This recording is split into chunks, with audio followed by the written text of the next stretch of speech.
ঢাকা থেকে অনেক ট্রেন সময় মতো ছেড়ে আসলেও এয়ারপোর্ট স্টেশনে এসেই ঘটছে যত বিপত্তি। কারণ সময় মতো ট্রেন ছাড়ার পরও এখানে পৌঁছে গিয়ে দেখাই যাচ্ছে যে কিভাবে ইঞ্জিন এবং অন্যান্য কম্পার্টমেন্টগুলোতে সেভাবে করে যাত্রীরা উঠছে।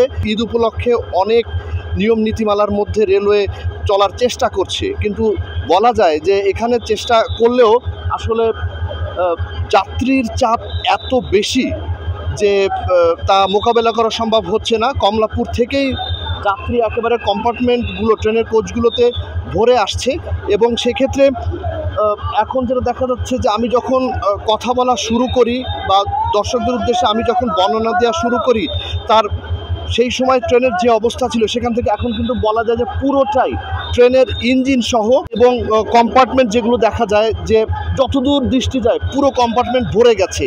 এবং রেলওয়ের আরেকটি বড় সমস্যা হচ্ছে এখানে যে গন্তব্যে যখন যায়, গন্তব্যে যেতে গেলে সেক্ষেত্রে ট্রেনের নির্দিষ্ট একটা গতি লাগে। এত বেশি যাত্রী নিয়ে এত বেশি লোড নিয়ে আসলে ট্রেন তার নির্দিষ্ট গন্তব্যে পৌঁছানোটা সময় সাপেক্ষ হয়ে যায়। ফলে প্রতিটি ট্রেন তার বিশেষ করে ঢাকা থেকে যখন ট্রেনগুলো ছেড়ে যাচ্ছে দেশের বিভিন্ন গন্তব্যে সবগুলোই বলা যায় যে অনেকটাই লেট হয়ে যাচ্ছে এবং লেট হওয়ার পেছনে মূল কারণই হচ্ছে ওভারলোডেড, অর্থাৎ অতিরিক্ত যাত্রী নিয়ে ট্রেনগুলো চলতে বাধ্য হচ্ছে। ট্রেনের নিয়ম নীতিমালা থাকার পরও দেখা যাচ্ছে যে এখানে সেটা মানা সম্ভব হচ্ছে না, এত বেশি যাত্রী চাপ। আরেকটি বিষয় উল্লেখ করার মতো হচ্ছে যে ট্রেনের ইঞ্জিনে চড়া নিষেধ, অথচ দেখা যায় যে ইঞ্জিন যেভাবে ভরে গেছে ট্রেনের রেলওয়ে নিরাপত্তা বাহিনী এবং রেলওয়ের সাথে সংশ্লিষ্ট তারা কিন্তু বারবার চেষ্টা করছে, কিন্তু চেষ্টা করলে কি হবে। এখানে যেটা দেখা যাচ্ছে ঈদ যাত্রা বলে কথা, মানুষজন বিশেষ করে যারা নারীর টানে বাড়ির পথে এই যে প্রবাদ বা এই যে স্লোগানটি আছে সেই স্লোগানেই মনে হয় আদর্শে উদ্বুদ্ধ হয়ে তারা এভাবে করে শত বাধা অতিক্রম করে তারা ঢাকার বাইরে তাদের নিজ নিজ জেলা বা নিজ যে বাড়ি যেখানে আছে সেই গন্তব্যে তারা পৌঁছানোর জন্যই এইসব ট্রেন অর্থাৎ বিমানবন্দরে যেসব ট্রেনগুলো আসছে সেখানে তারা এভাবে পড়িমড়ি করে উঠছে।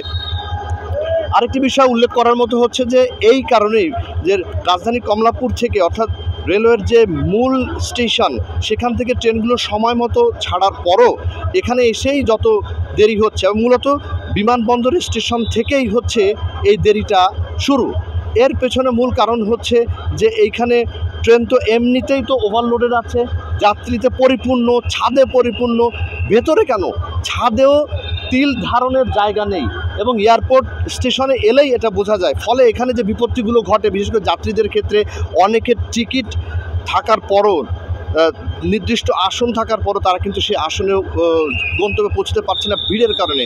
হয়তো 2-3টি স্টেশন পার হওয়ার পরে যাত্রায় তখন হয়তো কিছুটা ফাঁকা হলে তারা তাদের কাঙ্ক্ষিত আসনে বসতে পারবেন। বলা যায় যে সকাল থেকে বিমানবন্দর স্টেশনে যেসব ট্রেন পৌঁছেছে এবং যেসব ট্রেন ছেড়ে গেছে প্রতিটি ট্রেনই এখানেই অন্তত পক্ষে যেখানে বিমানবন্দরে স্টপেজ হচ্ছে 10 মিনিট, সেখানে এটি সময় লেগেছে ট্রেন ছাড়তে, এখানে পৌঁছানোর পর থেকে ট্রেন ছাড়তে সময় লেগেছে 20 থেকে 25 মিনিট।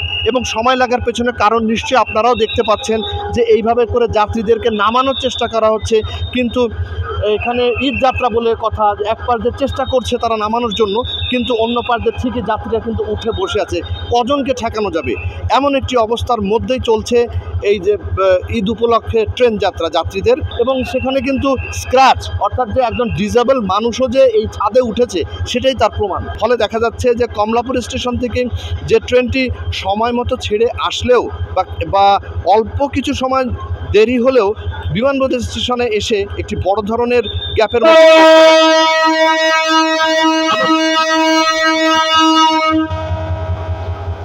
আমরা যখন কথা বলছিলাম তখনই ট্রেনের হুইসেল বেজে গেছে, অর্থাৎ ট্রেনটি ছেড়ে দিয়েছে। এই ট্রেন ছেড়ে দেওয়ার কারণে আমি যখন প্রথমে কথা বলা শুরু করি তখন নিশ্চয়ই দেখেছিলাম যে ইঞ্জিনের মূলত সামনের দিকে, তারপরে দেখা যাচ্ছে যে তারা যখন ঠেকিয়েছে তারপরে দেখা যাচ্ছে যে একটা লোক তারা কিন্তু ঠিকই উঠেছে। এখন যাত্রীর চাপ এত বেশি কজনকে ঠেকানো যাবে, ফলে এই হচ্ছে আসলে এই চিত্র তো ঈদের আগে সবসময় এবং এবারও তার ব্যত্যয় ঘটেনি, যদিও পর্যাপ্ত নিরাপত্তা ব্যবস্থা রেলওয়ে নিরাপত্তা বাহিনী এপিবিএন যুক্ত হয়েছে এর সাথে, আর রেলওয়ে পুলিশ তো আছেই। সব মিলিয়ে একটা পর্যাপ্ত নিরাপত্তার যে বিষয়টা সেটা কিন্তু মাথায় রাখা হয়েছে। মাথায় রাখার পরও যাত্রী চাপের কারণে অনেককেই নেগোশিয়েট করতে হচ্ছে, মিনিমাইজেশন করতে হচ্ছে।